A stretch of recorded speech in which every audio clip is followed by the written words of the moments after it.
ഞാൻ പോയിരുന്നു. നേരാ. ശ്രേയ എന്നോട് നന്ദി പറയാനാ ഫംഗ്ഷന് വന്നത്. എൻ്റെ ഫ്രണ്ടാണെന്ന് കരുതി വീട്ടുകാരൊക്കെ അവളെ വീട്ടിലേക്ക് ക്ഷണിച്ചു. ഞാൻ തിരുത്താൻ പോയില്ല. അന്നവിടെ വന്ന് ശ്രേയ കാണിച്ചതൊക്കെ വീഡിയോയിൽ ഇയാളും കണ്ടതല്ലേ. അന്നെനിക്ക് ശ്രേയയോട് കുറച്ച് മോശമായി പെരുമാറേണ്ടി വന്നു. അവളെ വിശ്വസിച്ച് വീട്ടിൽ കൊണ്ടുപോയത്, വീട്ടുകാരുടെ മുന്നിൽ ഫ്രണ്ടെന്ന് പറഞ്ഞത്, എല്ലാത്തിനും കാരണം എൻ്റെ ബ്രോ ഋഷിയാണ്. പക്ഷേ ആ വീഡിയോയ്ക്ക് പിറകിൽ ഞങ്ങളല്ല. വീഡിയോ കണ്ടാൽ ദേഷ്യം കൊണ്ട് ഞാൻ ഒപ്പിച്ച പണിയായിരിക്കും എന്ന് കരുതി അതും പറയാനും സോറി പറയാനും കൂടി ഞാൻ ഫ്ലാറ്റിൽ പോയത്. അവിടെ ശ്രേയയില്ല. Phone switch ഓഫും. അത് തന്നെയാ. എന്നാലും അവൾ ഇതെവിടെ പോയി കർത്താവേ? തൻ്റെ പേര് എന്തെന്നാ പറഞ്ഞത്? സിദ്ധാർത്ഥ്. ഇവിടെ നാട്ടിലെവിടെയാ അപ്പോൾ വീട്? നാട്ടിൽ AM ടു കടവ്. ഇപ്പോൾ എവിടെയാ? ബാംഗ്ലൂരാ. അല്ല, അപ്പോൾ ശ്രേയയുടെ ഫാമിലി അവിടെ അന്വേഷിച്ചോ? സിത്തു ചോദിച്ചു.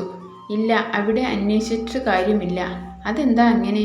ഫാമിലിയായി എന്തെങ്കിലും പ്രോബ്ലം ഉണ്ടോ? ഉണ്ട്. ഇവൾക്കല്ല, അവർക്ക്. അതെന്താ? ശ്രേയെ അവരുടെ ഫാമിലി മെമ്പറായി അവർ അംഗീകരിക്കാത്തത് കൊണ്ട്. അന്ന് അമ്പലത്തിൽ വെച്ച് ശ്രേയ എന്തൊക്കെയോ പറഞ്ഞിരുന്നു. അവിടെ ഇവിടെയും തൊടാതെ. ആ കുട്ടിയോട് ആരും സ്നേഹം കാണിച്ചില്ലെന്ന്, അങ്ങനെയൊക്കെ. അതാ പറഞ്ഞത്. ശരി, ശ്രേയയെക്കുറിച്ച് എന്തെങ്കിലും വിവരം കിട്ടിയാൽ സിത്തു ഒന്ന് വിളിക്കണേ. ഓക്കെ ശരി. സിത്തു ഫോൺ വെച്ചു. അപ്പോൾ മിയക്കും അറിയില്ല ശ്രേയ എവിടെ പോയി എന്ന്. പിന്നെയും കുറെ ചോദിക്കണമെന്നുണ്ടായിരുന്നു ശ്രേയയെക്കുറിച്ച്. സിത്തുവിന് ശ്രേയ അപ്പോൾ അവളുടെ സ്വന്തം വീട്ടിൽ പോയിട്ടില്ല. ആപത്തൊന്നും വരാതെ ഇരുന്നാൽ മതി, സിത്തു മനസ്സുകൊണ്ട് പ്രാർത്ഥിച്ചു. അപ്പോൾ എല്ലാം സെന്ന മാതിരി ചെയ്തു പോതും. തമ്പി ഭദ്രമാ കൊണ്ടു വീട്. സെൽവം ശ്രേയക്ക് പോകാൻ വേണ്ടി ഏർപ്പാടാക്കിയ ഓട്ടോ ഡ്രൈവറോട് പറഞ്ഞു. ആ പയ്യനെ സെൽവത്തിന് നന്നായി അറിയാം. അയാൾക്ക് വസുന്ധര അപ്പാർട്ട്മെൻറ്റും. ശ്രേയ ബാഗും മറ്റു സാധനങ്ങളും ഓട്ടോയിൽ വെച്ചു. ഇതാ റെസ്റ്റോറൻറ്റ് അഡ്രസ്. ബാംഗ്ലൂരിലെ ഒരു മലയാളി റെസ്റ്റോറൻറ്റ് അഡ്രസ്സ് കൊണ്ട് ശ്രേയക്കുള്ള ജോലിക്കാര്യം നേരിട്ട് പോയി തിരക്കിയാൽ മതിയെന്നും സെൽവം അവളെ ഓർമ്മപ്പെടുത്തുകയാണ്. ശ്രേയ ശാലിനിയെ വിളിച്ചു. ഇനി അവിടെ ആളുകളെ കൊണ്ട് ഒന്നും പറയിപ്പിക്കരുത്. നിനക്ക് ഒരു ലൈഫ് വേണ്ടേ? ഈ ട്രിക്സ് ഒക്കെ ഒന്ന് ഉപേക്ഷിക്ക്. ഞാൻ ശ്രമിക്കുന്നുണ്ട് ചേച്ചി. പിന്നെ ചില നേരത്ത് മനസ്സ് പിടിച്ചാൽ കിട്ടില്ല. അത് മനസ്സ് നിറയെ വേദന ഉള്ളത് കൊണ്ടാ. പോട്ടെ, എല്ലാം ശരിയാകും. പിന്നെ ഇന്ന് ഇത് പിടിക്ക്. തൽക്കാലം ആവശ്യം നടക്കട്ടെ. പയ ഒരു ഫോൺ കൊടുത്തുകൊണ്ട് ശാലിനി അവളെ സമാധാനിപ്പിച്ചു. വേണ്ടായിരുന്നു ചേച്ചി, ഇത് എൻ്റെലുണ്ടായതാ. ദേ ഇപ്പോൾ ഉപയോഗിക്കുന്നത് ഇതാ. പിന്നെ ഇത് സാധാരണ ഫോണാണ് ട്ടോ. നമ്മുടെ ഇവിടെയൊന്ന് ടച്ച്. ഒന്ന് പോ ചേച്ചി. എൻ്റെ ഇപ്പോഴുള്ള ഈ അവസ്ഥയിൽ ഇത് തന്നെ ധാരാളം. ഫോൺ വാങ്ങി ശ്രേയ ബാഗിൽ വെച്ചു. അപ്പോൾ ലല്ലു, ചേച്ചി പോട്ടെ, ഇനി വരാട്ടോ. വരുമ്പോൾ ലല്ലു ഇഷ്ടമുള്ളതൊക്കെ കൊണ്ടുവരാം കേട്ടോ. ലല്ലു ശ്രേയ പോകുന്നതിൽ നല്ല സങ്കടത്തിലാണ്. അവൻ്റെ മുഖം ആകെ പോയി. ശ്രേയ, ഇനി നോക്കി നിൽക്കണ്ട, അവന് വിഷമം കൂടും. വേഗം പൊയ്ക്കോ. ശാലിനി ശ്രേയയെ യാത്രയാക്കി. ഓട്ടോയിൽ കയറി സെൽവം അണ്ണനോട് ചേച്ചിയോടും യാത്ര പറഞ്ഞു. ഓട്ടോയിൽ വസുന്ധര അപ്പാർട്ട്മെൻറ്റിലെ താഴെ ശ്രേയ എത്തി. ഇതാങ്ക റൂം? ശരി. ശ്രേയ ഓട്ടോ ചാർജ് എടുത്തപ്പോൾ ആൾ പയ്യന് വേണ്ടെന്ന് തലയാട്ടി. അണ്ണൻ കണ്ടോളാം എന്ന് പറഞ്ഞിട്ടുണ്ട് എന്നായിരുന്നു അവൻ്റെ മറുപടി. അത് ശരിയാവില്ലെന്ന് പറഞ്ഞ് ശ്രേയ ഓട്ടോ ചാർജ് അവൻ്റെ കയ്യിൽ പിടിപ്പിച്ചു. അപ്പോഴേക്കും ഒരാൾ വന്ന് ശ്രേയയെ സെൽവം പറഞ്ഞ വന്നതാണോ എന്ന് ചോദിച്ചു. അതെ. താഴെ മുറി കുഴപ്പമില്ലല്ലോ? ഇല്ല. അവൾക്ക് അത് വളരെ ബെറ്ററായി തോന്നി. ഇനി മനസ്സ് പാളി ട്രിക്സിൽ വീണാൽ ആർക്കും ഒരു ശല്യവുമില്ലല്ലോ. താഴത്തെ ഏറ്റവും അറ്റത്തെ ഒതുങ്ങിയ മുറി. താഴെ ആകെ 3 റൂമുകളേ ഉള്ളൂ. അതിൽ ഒന്നിൽ ആളില്ല, മറ്റേതിൽ ആളുണ്ടെന്ന് തോന്നുന്നു. ശ്രേയ പുറത്തെ പടിയിൽ നോക്കി. പുരുഷന്മാരുടെ സ്ലിപ്പർ. അത് വീട്ടിൽ ധരിക്കുന്ന സാധാരണ സ്ലിപ്പർ. വേറെ ലേഡീസിൻ്റെ ചെരുപ്പുകളോ കുട്ടികളുടേതോ ഒന്നും കണ്ടില്ല. പറയാൻ പറ്റില്ല. ചിലപ്പോൾ അകത്ത് സൂക്ഷിച്ചോ എന്നോ. ശ്രേയ അടുത്ത മുറിയിലെ താമസക്കാർ ഏതു വിഭാഗമാണെന്ന് ഊഹിച്ചു നോക്കുകയായിരുന്നു. ഇവിടെയും ഒരു പരാതി ഉണ്ടാവരുതല്ലോ എന്നോർത്ത്. ഫാമിലിയായാൽ പ്രോബ്ലമാ? അല്ല, അപ്പോഴും ഞാൻ നന്നാവില്ല അല്ലേ? ശ്രേയ അവളോട് തന്നെ പോകുന്ന വഴി മനസ്സിൽ പറഞ്ഞു. ഇന്നാ താക്കോൽ. കുറച്ചു കഴിഞ്ഞപ്പോൾ അങ്ങോട്ട് വരണം. പേര് വിവരങ്ങളൊക്കെ ഒന്ന് എഴുതണം. പിന്നെ ID പ്രൂഫ് എന്തെങ്കിലും ഉണ്ടെങ്കിൽ അതും. ശരി. ശ്രേയ മുറി തുറന്ന് അകത്തേക്ക് കയറി. ആവശ്യത്തിന് അടക്കവും ഒതുക്കവുമുള്ള മുറി. ശ്രേയ ഒന്ന് നെടുവേർപ്പിട്ടിരുന്നു. ബാഗൊക്കെ തള്ളി നീക്കി വെച്ചു. ആകെ ബാഗും കുറേ തുണികളും അല്ലാതെ ശ്രേയയുടെ കയ്യിൽ ഒന്നുമില്ല. ആ മുറിയിൽ ശൂന്യം. ഇനിയെല്ലാം ഒന്നിൽ നിന്ന് തുടങ്ങണം. ആദ്യം ഒരു ചായ കുടിക്കാനുള്ള തോരയാണ്. ശ്രേയ ബാഗിൽ നിന്ന് ചില്ലറ എടുത്തു വരുന്ന വഴിവക്ക് ഒരു ചെറിയ ചായക്കട കണ്ടിരുന്നു. അവിടെ പോയി ഒരു ഗ്ലാസ് ചായ കുടിച്ചേക്കാം. ബാക്കി കാര്യങ്ങൾ ശ്രേയ പുറപ്പെട്ടു. സന്ധ്യ കഴിഞ്ഞപ്പോൾ സിത്തു ജോലി കഴിഞ്ഞു മടങ്ങിയെത്തി. അപ്പാർട്ട്മെൻറ്റിലേക്ക് കയറും മുൻപ് ചായക്കടയുടെ മുന്നിൽ വഴിയിൽ ബൈക്ക് നിർത്തി. ചേട്ടാ, ഒരു ചായ, നല്ല സ്ട്രോങ്. ചില്ലുകൂട്ടിലേക്ക് സിത്തുവിൻ്റെ ശ്രദ്ധ പതിഞ്ഞു. പിന്നെ ഒരു ബജ്ജി. കടക്കാരൻ ഒരു സ്ട്രോങ് ടീം ഉണ്ടാക്കി സിത്തുവിന് കൊടുത്തു. സ്ഥിരം കസ്റ്റമർ ആയതുകൊണ്ട് സിത്തുവിൻ്റെ പേരും ഊരും എല്ലാം അയാൾക്കറിയാം. ബജ്ജി കഴിച്ചു കൊണ്ടിരുന്ന സിത്തുവിനോട് അയാൾ പറഞ്ഞു, അല്ല, അപ്പാർട്ട്മെൻറ്റിൽ പുതിയ താമസക്കാർ വന്നിട്ടുണ്ടല്ലോ. ആണോ? ഇവിടെ വന്നിരുന്നോ വൈകിട്ട് ചായ കുടിക്കാൻ? ഓഹോ. സിത്തു ബജ്ജി ചവച്ച് അപ്പാർട്ട്മെൻറ്റിലേക്ക് നോക്കി. തൻ്റെ മുറിക്കു നേരെ. ആ റൂം തുറന്നു കിടക്കുന്നത് കണ്ടപ്പോൾ സിത്തു ആത്മകഥം പറഞ്ഞു. ആഹാ, താഴെ മുറിയാണല്ലോ നമ്മുടെ അടുത്ത്. അപ്പോഴും ആദ്യം അയൽക്കാരൊന്നും പരിചയപ്പെടാം. അയൽക്കാരനോ അതോ അയൽക്കാരിയോ ആണാവോ, സിത്തു മനസ്സിൽ പറഞ്ഞു.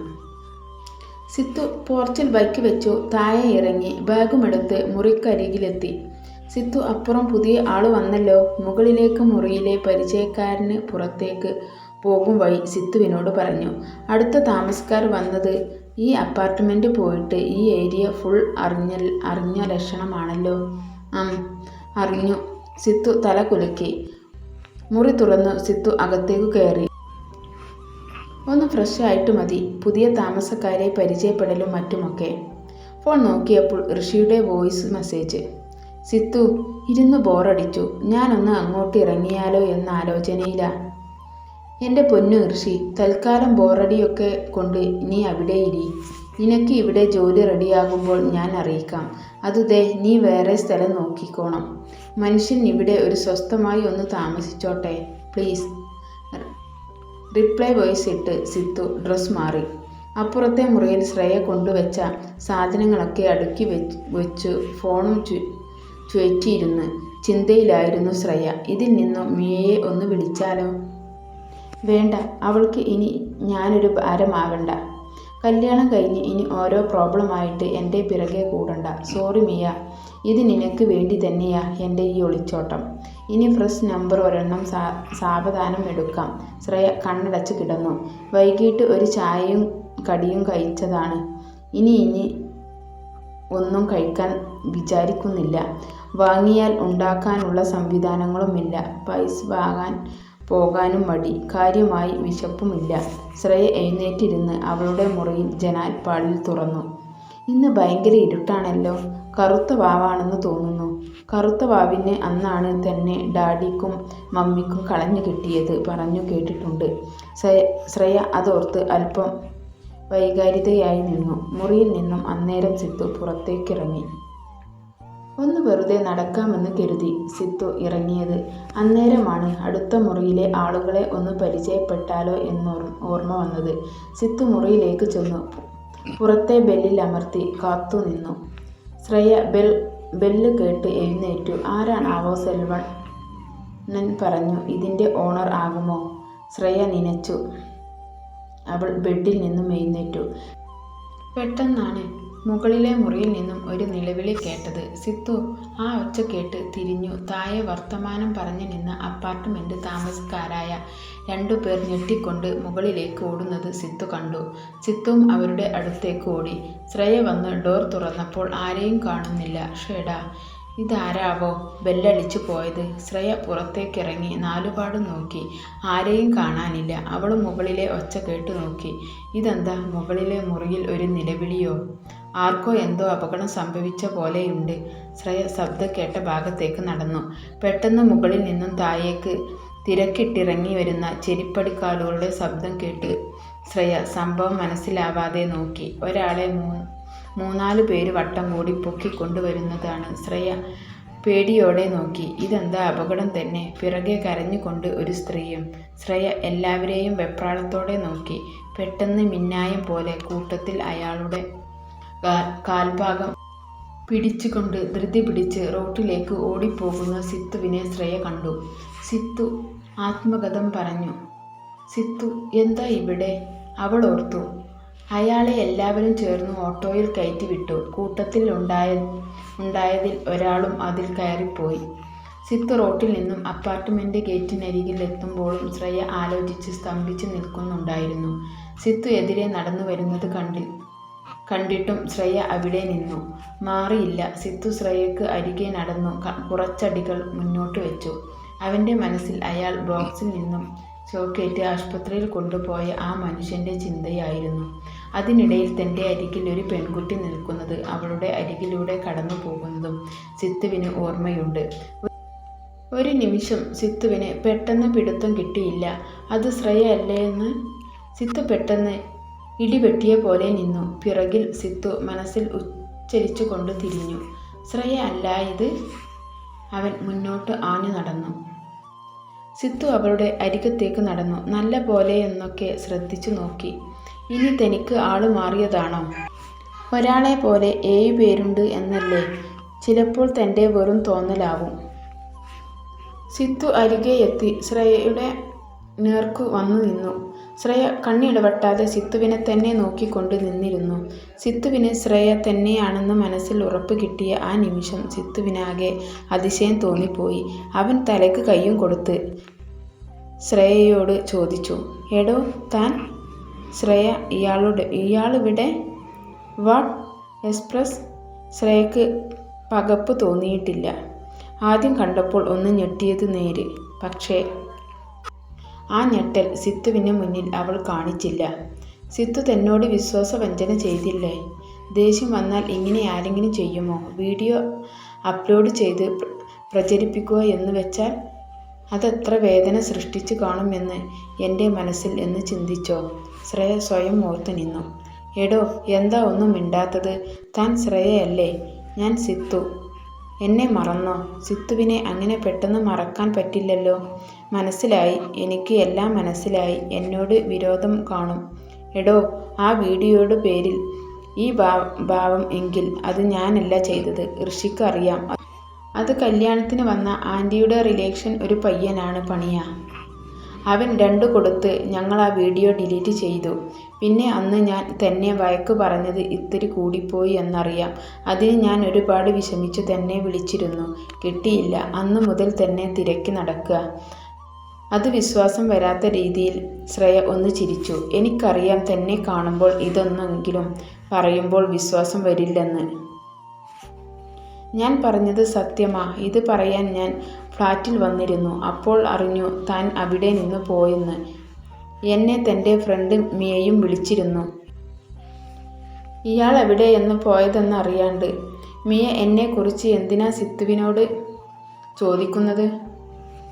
എടോ, താൻ ആകെ ആബ്സെൻ്റാ. താൻ എന്തിനാ മിയയോടൊന്നും പറയാതെ പോന്നത്? അവൾ തന്നെ അന്വേഷിച്ച് വിഷമിച്ച് നടക്കുക. തൻ്റെ ഫോണിന് എന്താ കുഴപ്പം? ഞാനും കുറേ ട്രൈ ചെയ്തിരുന്നു. ഫോൺ കേടായി. ഒരുത്തരം കൊടുത്ത് ശ്രേയ. ഓക്കെ. ഇവിടെ? സിത്തു ചോദിച്ചു. ഇവിടെയാ താമസം? ശ്രേയ പറഞ്ഞു. ഇവിടെയാ? ഇവിടെ തന്നെയാണല്ലോ ഞാനും. 2 വർഷമായി ഇവിടെയുണ്ടായിട്ട്. ഞാൻ ഇന്ന് വന്നേ ഉള്ളൂ. ദേ ആ മുറി. ശ്രേയ ചൂണ്ടിക്കാട്ടി. ഹോ, താനായിരുന്നോ അപ്പോൾ ആ മുറിയിലെ താമസക്കാരി? എടോ, ഈ മുറിയിലാണ് ഞാൻ. ആണോ? ശ്രേയയുടെ മുഖത്ത് എന്തോ വിഷമം തെളിഞ്ഞു. ഈ അപ്പാർട്ട്മെന്റ് സിത്തുവിനെ കണ്ടുമുട്ടും എന്ന് ഒട്ടും താൻ വിചാരിച്ചിട്ടില്ല. സെൽവം അണ്ണാൻ ഏറെ കഷ്ടപ്പെട്ടാണ് തനിക്ക് ഈ താമസ സൗകര്യം ഏർപ്പെടുത്തി തന്നത്. തന്നെക്കുറിച്ച് ഇവരോട് സിത്തു പറയുമോ? ശ്രേയ ചിന്തിച്ചു. എന്തോടോ തൻ്റെ മുഖം ഒരു മ്ലാനത? എനിക്കറിയാം എന്താ ആലോചന എന്ന്. എന്താ? ഞാൻ ഇവിടെ എല്ലാം പറയുമെന്നല്ലേ? അങ്ങനെയൊന്നും എൻ്റെ ഭാഗത്ത് നിന്നും ഉണ്ടാവില്ല. സിത്തുവിന് എന്തോ മാറ്റമുണ്ടല്ലോ. ഞാൻ കാരണം വീട്ടുകാർക്കൊക്കെ നാണക്കേടായി എന്ന് പ്രസ്താവന നടത്തിയ ആളാണ്. 2 കൊല്ലമായി താനെത്തി എന്നറിഞ്ഞിട്ട് യാതൊരു കുലുക്കവും കൂടാതെ നിന്ന് ഓരോന്ന് പറയുന്നത്. മിയ തന്നെക്കുറിച്ച് എന്തെങ്കിലും പറഞ്ഞോ? ശ്രേയ ആലോചിച്ചു. എന്നിട്ട് സിത്തുവിനോട് ശരിയെന്ന് പറഞ്ഞു. അല്ല, അപ്പോൾ പോവാണോ? ഇപ്പോഴും ശ്രേയയ്ക്ക് എന്നോട് പിണക്കമാണോ? എടോ, താൻ മിയയെ വിളിച്ച് പറയ് താൻ സേഫാണെന്ന്. മിയയോട് എന്തായാലും തനിക്കൊന്നും പറയാൻ ഉദ്ദേശമില്ല. എങ്കിലും വെറുതെ സിത്തുവിനോട് അങ്ങനെ പറഞ്ഞത് മാത്രം. ശ്രേയ മുറിയിലേക്ക് കയറിപ്പോയി. സിത്തു ശ്രേയ പോകുന്നത് നോക്കി നിന്നു. ശ്രേയ ആകെ വിഷമത്തിലായ പോലെ. താനും കൂടി അതിനൊരു കാരണം തന്നെ.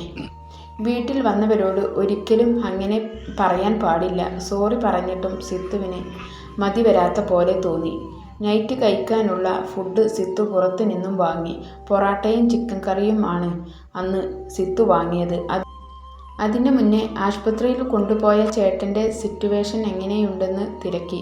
കുഴപ്പമൊന്നുമില്ല, ആൾ സുഖമായിട്ടിരിക്കുന്നു അറിയിപ്പ് കിട്ടിയതിന് ശേഷമാണ് ഹോട്ടലിൽ കയറി സിത്തു ഫുഡ് വാങ്ങി വന്നത്.